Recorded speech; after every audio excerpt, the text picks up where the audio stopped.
Assalamualaikum warahmatullahi wabarakatuh. Halo kawan-kawan semua. Selamat datang di channel kami. Terima kasih telah meluangkan waktu berkunjung dan menyimak cerita kami. Semoga kalian selalu sehat, diberi rizki yang lancar, selalu dalam lindungan Allah Subhanahu wa Ta'ala. Satu subscribe dari kalian sangat berarti untuk perkembangan channel ini. Terima kasih atas dukungan kalian yang sudah klik subscribe, like, dan share ya. Yuk kita langsung ke ceritanya. Janji yang tak sempat ditepati. Laut itu gelap.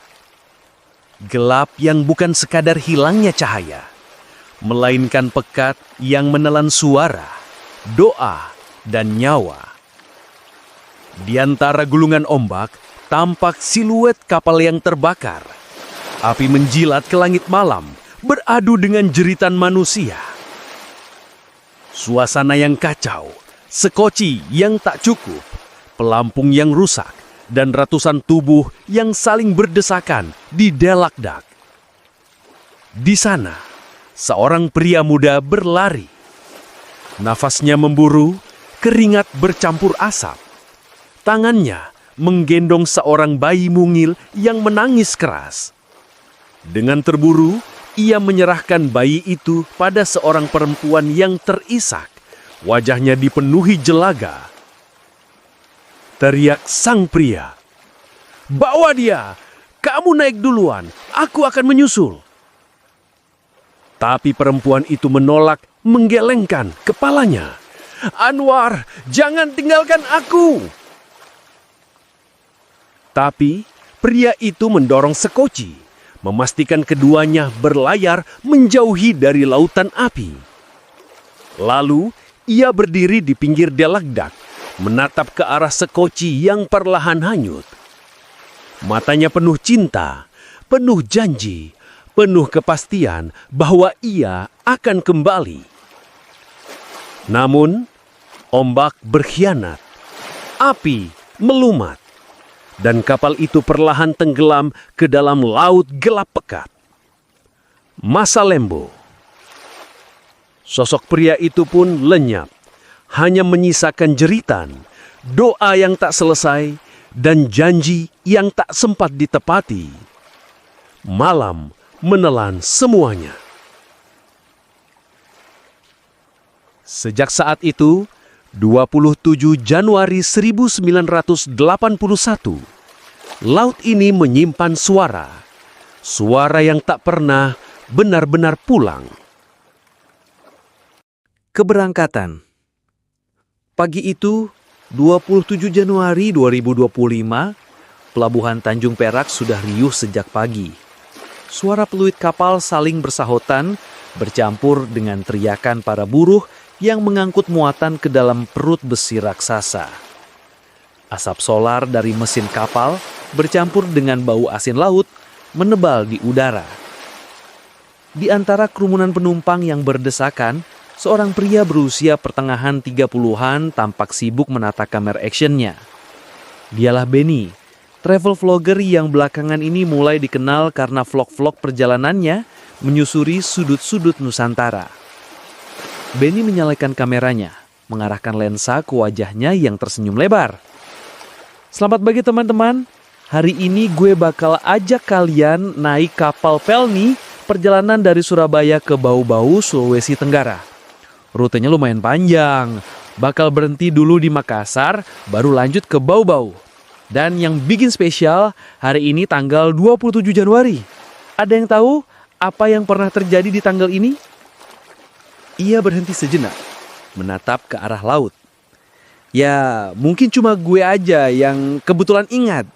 44 tahun lalu ada kapal bernama KM Tampomas II yang tenggelam di Laut Masa Lembo, salah satu tragedi maritim terbesar di Indonesia." Ia tersenyum lagi, mencoba menutupi rasa dingin yang tiba-tiba merambat di punggungnya. "Tapi santai, kita kan bukan di tahun 80-an.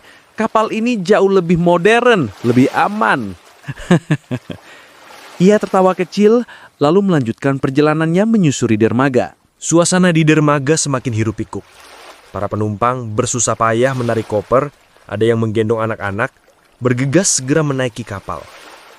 Petugas pelabuhan meniup peluit panjang, tanda agar penumpang segera masuk ke dalam. Benny berjalan menuju tangga naik, merekam setiap sudut. Lihat tuh, ramai banget kan?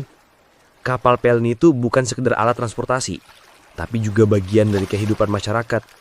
Dari pedagang, mahasiswa, sampai keluarga yang pulang kampung, semua ada di sini. Di kejauhan, suara storm peluit panjang kapal menggema 3 kali, pertanda kapal telah siap untuk berangkat. Tali tambat satu persatu dilepaskan. Beberapa orang melambai-lambaikan tangan dari atas kapal, menjawab teriakan perpisahan dari keluarga mereka di dermaga. Ada yang tertawa, ada yang menangis. Laut pagi memantulkan cahaya keemasan dari matahari yang mulai naik. Benny berdiri di sisi kapal, menyalakan kamera actionnya lagi. Ia menatap pelan-pelan pada air laut yang beriak, seolah ingin menangkap momen keberangkatan ini dengan matanya sendiri. Dan kita berangkat. Ucapnya lirih, lebih kepada dirinya sendiri. Selamat tinggal, Surabaya. Kapal mulai bergerak. Suara mesin bergetar di seluruh badan kapal, mengguncang lantai tempat ia berpijak. Ombak yang semula tenang berubah menjadi gelombang kecil yang berlari-lari ke arah dermaga, seolah memberi salam perpisahan. Benny merasakan ada semacam simbolisme dalam setiap keberangkatan. Ada yang ditinggalkan, ada yang dituju, dan selalu ada misteri di tengah laut yang menunggu. Beberapa jam berlalu, kapal semakin jauh meninggalkan daratan.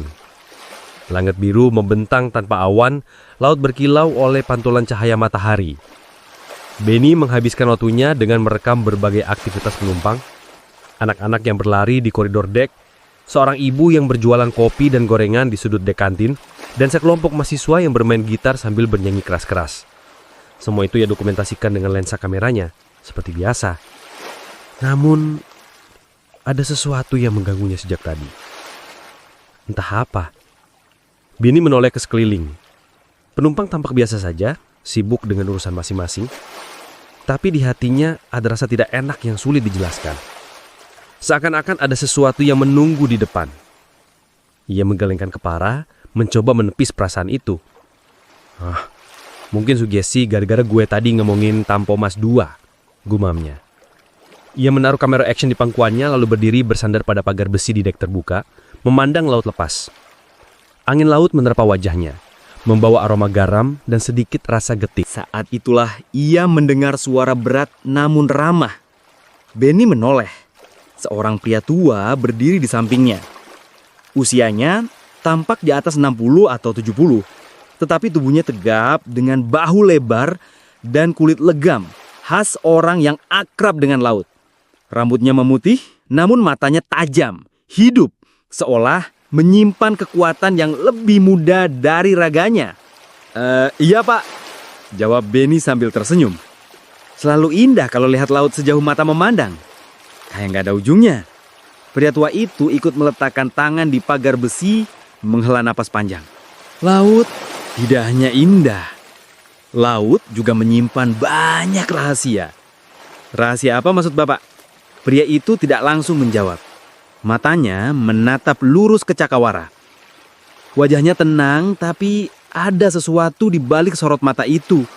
Sebuah kedalaman, sebuah kesedihan yang tidak terucapkan. Suara-suara orang yang tak pernah kembali. Jeritan yang tertinggal di gelombang. Janji-janji yang dibawa arus tak pernah sampai di daratan. Benny terdiam. Bulu kuduknya meremang. Ada sesuatu dalam kata-kata pria itu yang membuatnya merinding. Ia menelan ludah, lalu mencoba mengalihkan suasana. Bapak sering naik kapal? Tanyanya. Pria tua itu tersenyum samar. Aku sudah terlalu sering berlayar. Mungkin lebih sering daripada kebanyakan orang. Tapi setiap kali kapal berangkat, aku selalu ingat sesuatu yang tidak pernah selesai. Benny semakin penasaran. Ia menoleh penuh. Boleh tahu nama bapak? Anwar, jawabnya singkat.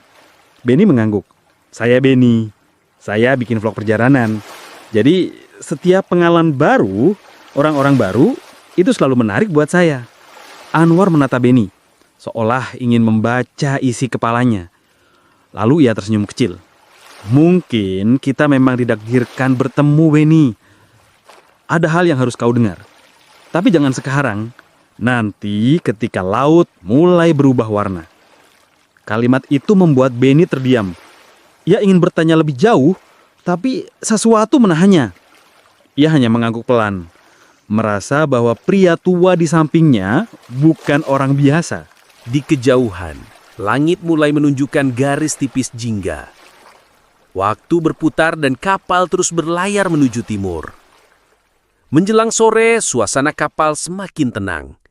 Penumpang banyak yang tidur, beberapa duduk di dek sambil menikmati semilir angin. Benny kembali menyalakan kameranya, merekam pemandangan matahari yang mulai turun ke ufuk barat. Saat itulah ia melihat rombongan perwira kapal berjalan melewati dek. Mereka berbaris rapi dengan seragam putih bersih. Di depan, seorang perempuan berusia 40-an berjalan dengan langkah mantap. Wajahnya tegas namun teduh. Dari cara orang lain menunduk hormat padanya, jelas bahwa dialah sang nahkoda. Benny segera mengarahkan kamera actionnya, berbisik kecil. Nah teman-teman, itu dia kapten kapal kita. Nggak banyak perempuan bisa jadi nahkoda kapal sebesar ini. Salut banget. Namun, sebelum ia sempat merekam lebih lama, ia sadar Anwar di sampingnya memandang sosok perempuan itu dengan tatapan yang berbeda. Dengan senyum, namun terasa getir. Tatapan itu bukan sekedar bangga, bukan sekedar kagum, melainkan tatapan yang penuh kerinduan, seolah-olah ia sedang menatap seseorang yang sangat dicintainya, namun sudah lama hilang. Benny menoleh ke arah Anwar. "Bapak kenal beliau?" tanyanya. Anwar tersenyum, matanya masih lekat pada sosok perempuan yang semakin menjauh. "Itu anakku," ucapnya lirih. Benny terkejut, hampir tak percaya. "Anak bapak? Jadi dia nahkoda kapal ini?" Anwar mengangguk pelan. "Iya, dia darah dagingku. Satu-satunya alasan aku masih bertahan selama ini." Tatapan Anwar tak pernah lepas dari perempuan itu. Sementara Benny hanya bisa terdiam, merasakan hawa aneh yang tiba-tiba menyelindungi sore itu. Ada sesuatu yang ia belum tahu. Sesuatu yang besar. Dan dia merasa tak lama lagi misteri itu akan mengungkap dirinya sendiri. Pertemuan dengan pria misterius. Sore turun perlahan. Cahaya jingga menggantikan cahaya matahari. Menjelang malam, cahaya jingga yang tadi memeluk laut sudah pudar. Digantikan langit biru gelap yang dihiasi bintang-bintang pertama. Lampu-lampu kapal menyala, berpendar hangat di dek yang kini sepi. Angin malam lebih dingin, membawa aroma garam yang menusuk. Benny duduk tanpa alas sendirian di dek terbuka. Kamera actionnya tergeletak di pangkuan. Seharian merekam membuat baterainya terkuras. Ia menatap layar kamera, memutar rekaman sore tadi saat ia melihat nahkoda kapal berjalan dengan rombongan perwira. Wajah perempuan itu terlihat tegas dan tenang. Sorot matanya penuh kendali. Namun, yang membuat Benny terhenti adalah ucapan Anwar di sampingnya. Sorot mata pria tua itu saat menyebut perempuan itu sebagai anaknya. Benny berhenti memutar rekaman, menghela napas panjang. Sambil menggumam, kenapa rasanya kayak ada sesuatu yang gak kelar? Kayak ada cerita lain di balik ini semua. Karena memang ada. Suara berat itu datang tiba-tiba dari samping kiri. Benny kaget dan menoleh ke kiri cepat. Anwar berdiri. Bayangan lampu dek menutupi separuh wajahnya. Matanya berkilat samar, seolah menangkap cahaya dari laut. Pak Anwar? Benny berusaha tersenyum, tapi ada rasa tegang yang tak bisa ia sembunyikan. Melangkah pelan Anwar duduk di samping Benny. Wajahnya tampak lebih muram. Kau belum tidur? Belum mengantuk, Pak. Biasanya kalau di kapal gini saya suka nikmatin malam dulu. Angin laut, bintang-bintang, rasanya beda, Pak. Tenang. Benny berhenti sejenak, lalu menatap pria tua itu dengan ragu. Tapi tadi siang Bapak bilang ada hal yang harus saya dengar. Sesuatu yang berhubungan dengan laut. Apa maksudnya? Anwar diam. Tangannya meraba saku jaket musuhnya, mengeluarkan sebuah rokok kretek. Ia menyalakannya dengan korek besi tua. Asap mengepul, menyebar di udara malam. Apa kau percaya, Benny? Kalau ada suara-suara dari masa lalu yang tidak pernah benar-benar hilang. Benny mengernyit. Suara masa lalu. Ya, Anwar menghembuskan asap perlahan. Laut menyimpan segalanya. Jeritan, doa, sumpah, bahkan dendam. Air asin ini tidak menelan begitu saja. Ia menyimpan, menunggu, dan kadang mengembalikannya kepada mereka yang masih hidup. Benny merasakan hawa dingin menjalari tengkuknya. Kata-kata itu terdengar seperti metafora, tapi nada suara Anwar terlalu serius untuk dianggap sekedar puitis. Maksud Bapak apa ya? Ada hubungannya dengan kapal yang tenggelam? Tampo Mas II? Benny bertanya hati-hati. Anwar menoleh perlahan, tatapannya tajam. Kau tahu tentang Tampo Mas II? Saya pernah baca, Pak, tragedi besar tahun 1981. Ratusan orang hilang. Saya tadi sempat sebut di kamera juga, kebetulan banget hari ini tanggalnya sama. 27 Januari, 44 tahun setelah kejadian itu. Anwar tersenyum tipis. Tidak ada yang kebetulan di laut, Benny. Setiap tanggal, setiap ombak, setiap angin, semua punya makna. Benny menelan ludah. Bapak bicara seakan-akan Bapak ada di sana waktu itu. Sunyi. Hanya suara mesin kapal berdengung di perut besi dan riak ombak yang menghantam lambung. Anwar menatap laut lepas. Matanya jauh, seakan menembus masa lalu. Aku ada di sana. Ucapnya lirih. Aku salah satu kru kapal KM Tampo Mas II. Benny membeku. Jantungnya berdetak lebih cepat. Tapi itu kan 44 tahun yang lalu, Pak. Udara di sekitar mereka semakin dingin. Lampu berkelip sesaat, seolah angin laut menekan nyalanya. Benny menggenggam kamera actionnya erat-erat, seakan benda itu bisa memberikannya rasa aman. Pak Anwar, Bapak manusia kan? Anwar menoleh, senyum samar di bibirnya. Kau sendiri yang harus menjawabnya, Benny. Kau sendiri yang harus menilai siapa aku. Mereka terdiam lama. Hanya suara laut, hanya cahaya bulan yang jatuh di atas gelombang. Benny mencoba menenangkan diri. Ia berpikir keras, mencoba mencari celah logis. Kalau Bapak memang salah satu kru kapal KM Tampo Mas II, berarti Bapak tahu persis bagaimana kejadian itu. Apa yang sebenarnya terjadi, Pak? Anwar menarik nafas panjang, lalu menghembuskan pelan. Matanya tetap menatap laut.